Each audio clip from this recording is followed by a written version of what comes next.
Hi, good afternoon, Sophia. I want to talk about transformation tools, time, and having your own support team around you, because I believe that meaningful transformation can be helped by some of the tools that I'm going to talk through today, but it can take a long time too. And it's often better with a team of support around you. So I'm really sad that I can't be with you today, but I got this photo from Dmita earlier today, so I can get a sense of where you are, the scale of the room and everything. It's something that can help me stay somewhat connected to you while I'm over here. And where is over here? I'm over in this place just outside London, UK, in a place called Twickenham, right near the Twickenham Stadium, which is famous for rugby, if that's a sport that you're aware of. And it was curious because when I was looking on a map, I was actually just very interested where Bulgaria was in the world in comparison to my my roots. My father's actually from Cyprus. He's Turkish Cypriot, but I have no real connection to Turkish culture or heritage. I didn't even know any Turkish word until a few weeks ago when my dad said, "Did you know that Mesut means happy?" And I was like, "What? That's so ironic." And I also found out my Greek Jason name means healer, which again is kind of somewhat purposeful. So these kind of two things together are fairly ironic to me personally, because I really struggle with my happiness, as some of this presentation will show. But it's interesting in relation to my career, what I do now, it relates to what I do and help people and organizations with as they navigate their challenges in life. So I'm coming to you from a studio. This is actually the studio that I was based in, attached to my house. And I was here for 3 years doing a lot of work through the pandemic. And as you can see, there's a lot of stuff building up. But on top of the physical stuff, there was a lot of trauma that I was experiencing from stressful projects, homeschooling, deaths of colleagues and friends, experiencing professional loneliness as an independent consultant and coach, and trying to pivot, like, physical conferences like yours to being online.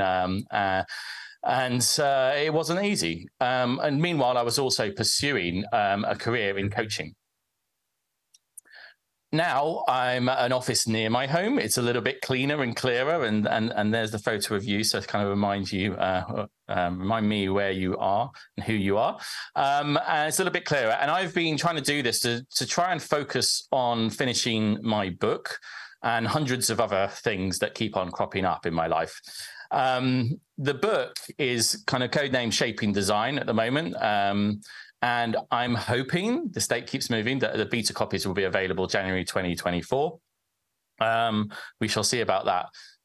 But the book itself is actually, it's not like a typical book that you read. It's a toolkit, which I say is a toolkit for self-curiosity, helping people like you understand yourself better so that you can sharpen your future focus and your paths forwards. I like to think of it as like a kaleidoscope, like many lenses to look at yourself through. And it's actually built on a bunch of work that I did 5 years ago for Advent, where I wrote an article a day relating to all the tools that I developed and used in various workshops. These are publicly available, but just a string of Medium articles that just don't really have a good structure and coordination to them. So I've been working with the legendary Eva Lotta Lamb, who you should definitely check out if you're not familiar with her work, to help kind of create like a mixture of a book, a guide, playing cards, scary videos of me in it, digital toolkits and all sorts that can help people with navigating their future. This is a kind of a little overview of some of the tools. There's actually about 25 to 26, I think, of them.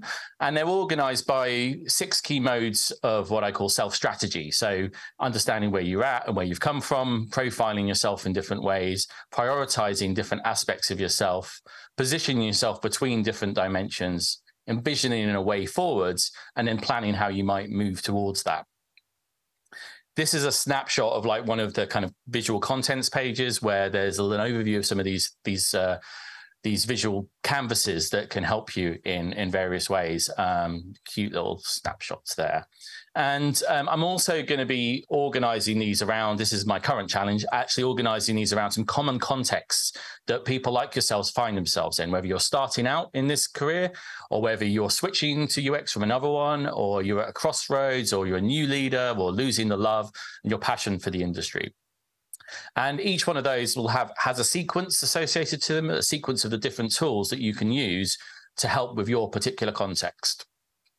And then each of the tools has like a little visual of how to use them, and then different variations and approaches for how you can adapt them later on for your own usage in teams or by yourself. So I've just shown you this book, this thing, teased you with that, but like, what is the point of this?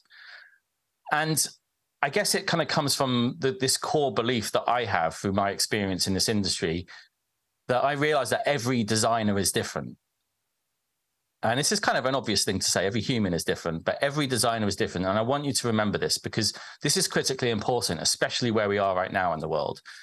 The thing is, our industry likes to put people in boxes, giving people particular identities associated with their particular job titles. We're often put on career ladders or on the same paths as others, even if the paths into this industry and the paths beyond are likely to be very, very different. These boxes, ladders, and paths are often useful to people to give some clarity of direction, progression. They can be very seductive to organizations. Just do this and people know where they're going and how to perform. But I believe they can be quite limiting. And I wonder how well they serve us, especially through the challenges we've had over the past few years, through wars, economic crises, and increasing climate crises going around us. This has triggered various things, including these mass layoffs that a lot of people are experiencing, where people are struggling to find work or too scared to leave the roles. How well have those ladders served us when that's happened? And the title confusion we often experience, trying to explain how we individually are different to others, as well as the sort of the sameness that's coming out, the design homogeneity that comes out in our industry and in some of the work that we do. And then also this kind of curious thing that's happening where I've seen divides rising within this industry, where there's a little bit more of warfare between different factions of design. Add to that, there's a lot of anxiety around AI and what will happen with that, or potential opportunity, depends on which way you see things. So it feels like we're losing our power and our agency as an industry, but more importantly, as individual humans and designers in this space, if we ever really had it. I've seen people feeling lost, burned out, losing their identity, but more importantly and scarily, having their potential limited. And I wonder whether you can relate to any of this at all in your world. So how can you shape the futures that you want? By shaping yourself more intentionally. How can you shape your future path? Well, I'd like to start with a metaphor and some popular design tropes. Some of you may be familiar with pace or shearing layers, popularized by Stuart Brand. This idea that the foundation, the site kind of changes slower than the stuff within the building. And this is applied in lots of things in design and technology, even to career paths. I was doing a conference and it was a whole theme of tectonic shifts. And the thing about tectonic shifts is there's a lot of slow movement and then kind of sudden eruptions of change. And I thought it's kind of interesting because it's not usually how people assume tectonic shift to mean. So I kind of extended this metaphor a little bit and started to think about, well, what about the atmosphere being this rhetoric demands, fast-moving, titles change, hype and roles, whereas the land being products and services and infrastructure that we create, the sea being the practices and technical skills and methods we use, and the foundational skills beneath that, things we might learn at school from talking, writing, listening, thinking, or sketching, sitting underneath that in the crust, to then the deeper, more personal stuff around our own personal experiences, the softer human interpersonal skills, the many personas that we might wear in order to kind of operate in different environments. And underneath that, in the outer core, our values, our qualities, and our behaviors. Beneath that, our passions, purpose, and our true self. So if you kind of stack all these up, there's kind of like an extended metaphor to think about the way in which we are and the way in which we present ourselves. And what's interesting is the further out you go, there's often more frequent change. The deeper you go, less frequent change. But it takes a long time and it's hard work to get to that root, who you really are and what you really believe in. It takes time to do that transformation. But it's important through reflection and self-discovery to understand that, because it affects the expression, the manifestation, the creation that we can have and do in the world around us to make the world a better place for us and others. So a question for you: which layers of self are you most connected to and conscious of developing? So there was a lot in that, multiple stacks, layers, visuals, and all those sorts of things. This kind of might be a little bit simpler for you. It's a structure of 3 questions popularized by Martin Neumeier, who's like a brand guru. I think it can still work for you individually. So like, who are you? What do you do? And why does it matter? So just to illustrate, I'll just explain about who am I, what I do, and why it matters. So I wear these multiple personas in my life as a coach, a designer, consultant, and leader, but I also have lots of personal personas as well. Anything from, struggles of my heritage and culture to being kind of, someone who enjoyed music and kind of found himself through that, to being a family person in my later years. What do? I help people and organizations explore positive futures, flexing to the uncertainties of their present. Now, that sounds really grandiose. What it really means is a bunch of strategy and design work and shaping workshops for organizations, as well as doing team development, coaching and mentoring, and shaping workshops for individuals as well, which I'll talk about. Why does this matter? Well, many of us are lost, and I believe we're often uncertain of how our futures may play out. None of us really have the crystal ball that defines exactly what's going to happen to us. And I believe that we can all benefit from having people and guides and mentors and support systems around us to help advance with confidence. I know this because I was lost too. Like 6 years ago, almost to the day, I was in one of the most beautiful places in the world, in Brazil, Floripa, and I was experiencing a breakdown. I was probably one of my saddest points in my life. And it was all triggered by a stupid email from a client. These words really messed with me. They rocked my world because they were the opposite of how I want to come across. And when someone kind of sees you differently to how you see yourself, it can really hurt. It can really, really hurt. And when someone like me wraps up so much of my identity in my work and how I come across, this was soul destroying. Like sometimes more soul destroying than close people in my life dying, bizarrely. So I sought help from a coach named Julia Whitney, and we did some work to deepen my reflection and understanding of myself, working out more about who and what I was really about, going deeper down the layers of self.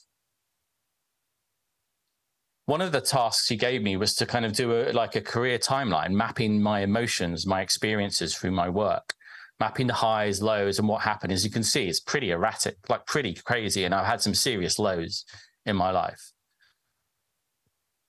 She also gave me some exercises where I could use wheels of life that focused on work or personal life to understand, how satisfied was I with different areas of my life? And as you can see here, really not very satisfied in most areas.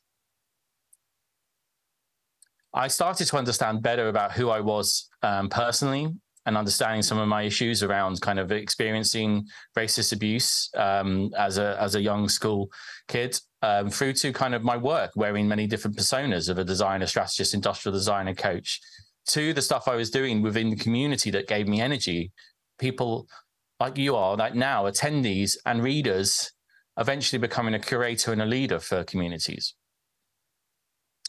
This really helped me to focus, and I eventually kind of created a strategy map with some things I'm hiding from you for now, expressing a vision for myself, the clear outcomes I wanted to achieve in the world, how I wanted to be perceived and behave, and then some specific initiatives, including the shaping book and workshops that I was going to work towards. I never really thought I was going to be quoting Michael Jackson, but I think this message is really valuable. If you want to make the world a better place, look at yourself and make that change. So how could I change, and how could I play my part in making the world a better place? Now, at that point in time, 6 years ago, I'd worked with loads, hundreds, thousands of designers, either interviewing them, meeting them, managing, coaching, mentoring. I had a good exposure to a lot of different types of designers. And as I said before, we're all different. This business card of my friend Sammy's is so super curious. He has all these different titles of things, and he crosses out certain things dependent on who he's speaking to. Quite funny, but a bit scary as well. Now, most of you are probably familiar with things like the T-shaped designer, or broken cone people. These models really help to frame our perspectives, but none of them are perfect. They just help to kind of understand a little bit about maybe how we're different. Now, I've developed a bunch of these myself over the years, so I started to run public and private workshops for organizations. I believed I could use these visual frameworks to help engage designers in their self-reflection to better understand themselves and where they were going, gather more robust data for the industry and share it back, and then develop bespoke frameworks for organizations so that they could use it for their teams and their competency maps or frameworks, career ladders, and all sorts. I've done this in various organizations and various conferences around the world, helping others run their own sessions in their organizations as well when I can't physically get there. I've had the privilege of really helping many, many people get sharper on their future focus.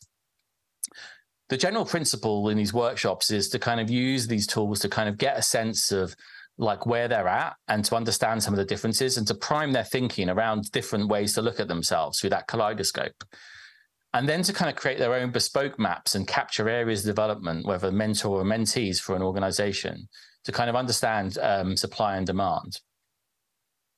So I just wanted to give you a kind of a little quick whistle-stop tour of a few of the frameworks, just to give you a sense of where they're at. So the first one is the career timeline. This is still one of the most powerful, and it's similar to what Julia gave me, actually, and I was coming up with the same thing at the same time.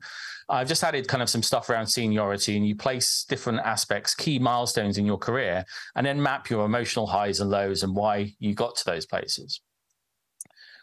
The most popular work that I'm affiliated with is around UX practices, or affectionately known as blob mapping. But this was actually something that my colleague, Warren Hutchinson, created off a framework developed by Adaptive Path, where you could kind of use these different categories of user experience, discipline, or practice domain, and map a shape around them and indicate where you might want to grow, and then describe why it is you're that particular shape. Perfect for doing like a really quick thing in an interview, for example, and using that as an artifact to probe. I extended this to kind of allow for more UI designer and creative territories when I was managing teams like that. And then a few years later, a recruitment company came to me and wanted to create an interactive tool online that allowed employers and potential employees to fill these out online, an interactive tool. So I kind of extended the framework, wasn't too happy with the categories, but then I tried to illustrate, like as reference examples, how with some of the new job titles that were emerging, how they might differ in the kind of the focus on particular practice domains. So this became a really useful tool for kind of just talking to potential employers about what type of designers they were looking for. And people love the interactive tool. It's been shared a lot recently, but it's been taken down, so you have to go on the Wayback Machine to find it.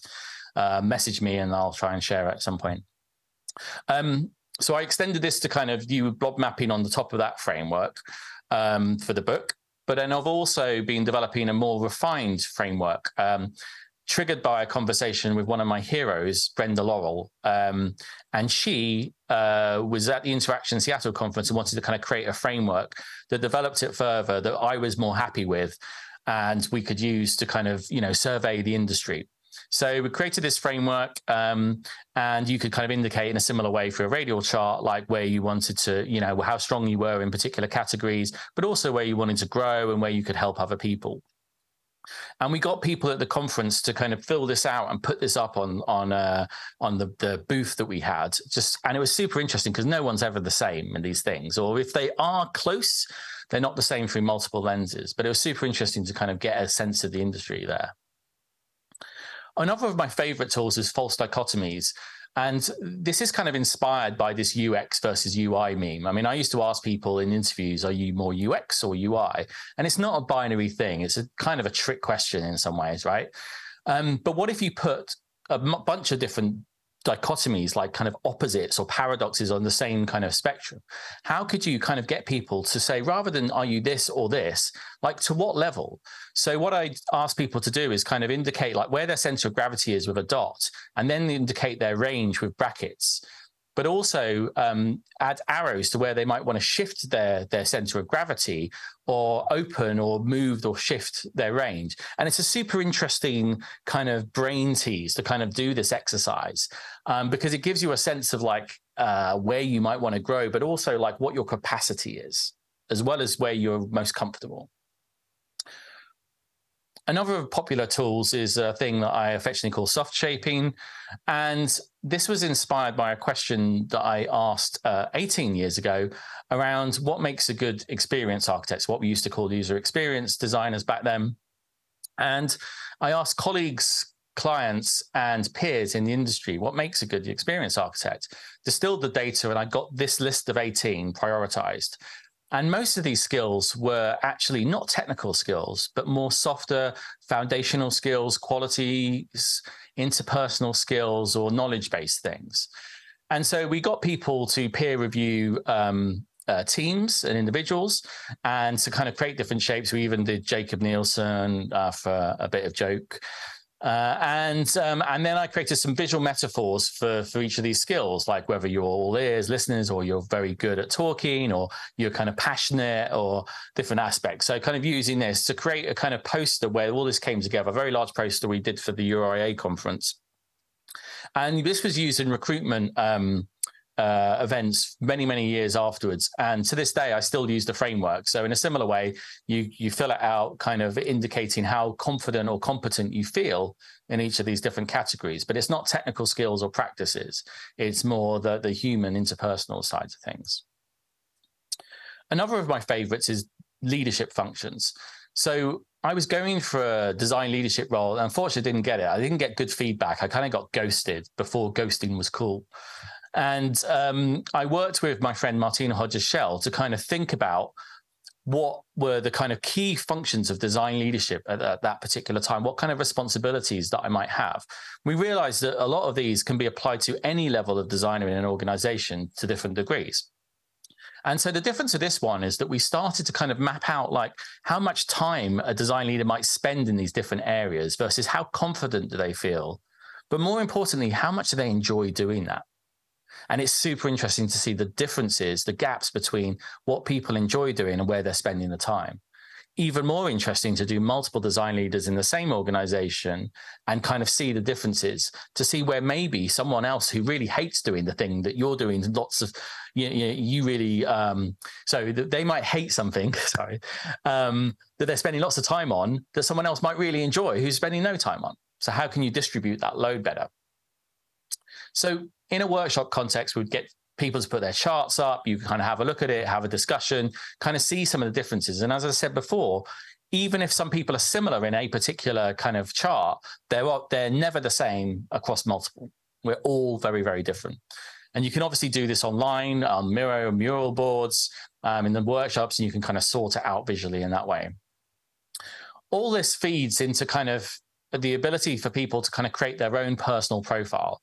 So when I used to run physical workshops in person, we would just get people to kind of identify which competencies or particular skills were important to them, mark how confident they are in those areas, and then indicate where they wanted to grow in those in a different color, and then where they could help others. And you'll get these beautiful shapes and people eating the sweets, obviously, as well, which is super interesting. But what was more interesting is how it drives what I call the development cards, where people can, kind of indicate like what particular area they could help others with, and then describe how they could help them. And then people who wanted help could also do the same, say what they wanted help with, but also how they would want to be helped. And it's super interesting what you get, especially if you kind of look at the supply and demand. So in this example, we've got lots of people who can offer help in visual and UI design and only one person who wants help. Whereas loads of people want help in strategy and only 2 people can help in that. Super interesting.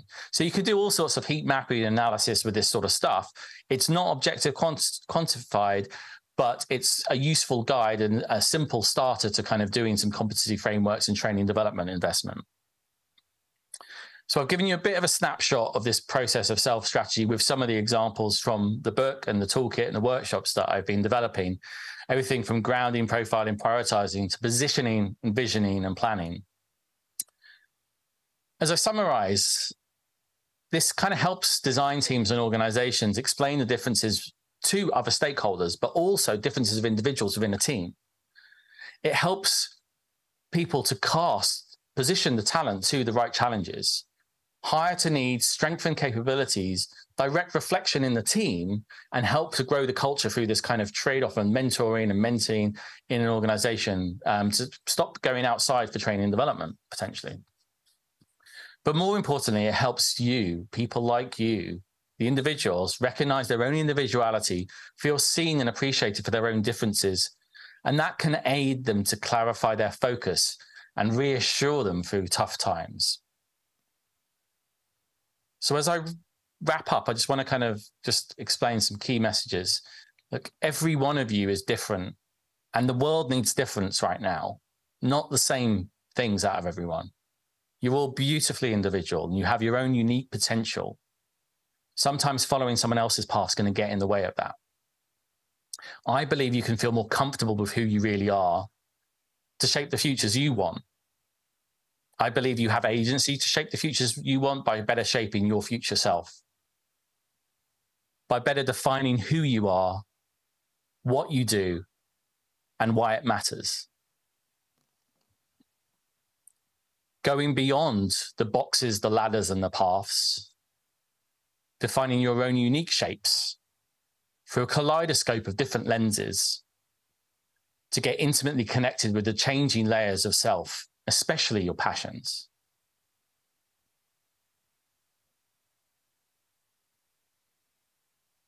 This quote always gets me, and I have to come back to it again and again. You often feel tired not because you've done too much, but because you've done too little of what sparks a light in you. So what sparks a light in you?